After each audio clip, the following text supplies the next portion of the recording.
To exemplify change in literacy practices, I have shared an Instagram account called Teaching Digital Literacy.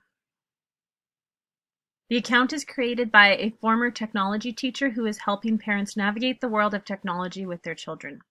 There's a variety of posts about digital literacy, and some of these include featured literacy apps, information about good digital citizens, insight on various sites that students use, including YouTube or YouTube Kids, and quotes. The information he provides is for both younger children and teenagers.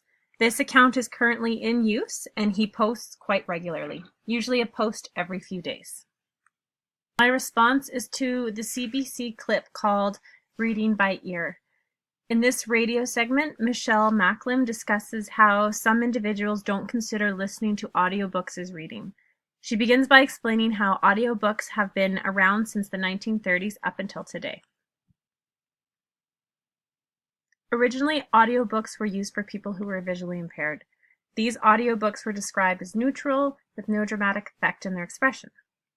After reading an article about the history of audiobooks from PBS News, I learned that audiobooks began in 1932 and were recordings of books on vinyl records. Each side of the vinyl record had about 15 minutes of speech. Recording companies slowly emerged to assist people who were visually impaired. On the right, there is an image of a portable audiobook. It cost about $200 and held about 2 hours worth of content. The article continues to talk about the growth of an industry. The publishing industry today is experiencing a decline in physical books, while audiobooks are on the rise.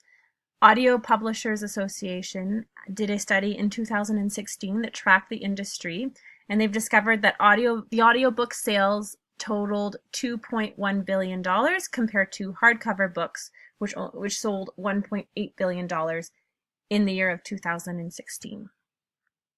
Michelle goes on to explain how at one point Braille reading wasn't considered reading because it was not printed. Hearing this reminded me of a family friend I knew growing up who was visually impaired and used Braille to read. I remember her commenting on how, while having Braille books were helpful, the book was too heavy to take anywhere outside of her house or classroom, and this took some of the fun out of reading for her. It was not convenient or easy for her to read while she was waiting for an appointment outside, on a bus, or just passing time during a break. In her radio segment, Michelle asks the question,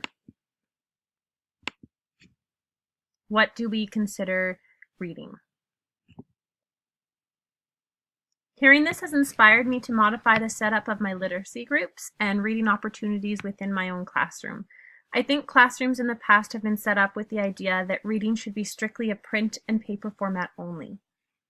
And I think some of the feeling in adults that audiobooks are not actually a form of reading may be from more traditional school experiences that they may have had in the past. The radio clip continues to talk about how reading is actually an invented activity, and the idea that there are certain ways of reading that are better than others tells us that this is a socially constructed thought.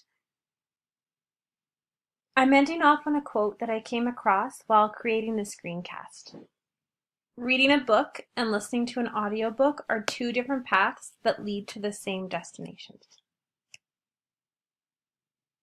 Thanks for listening.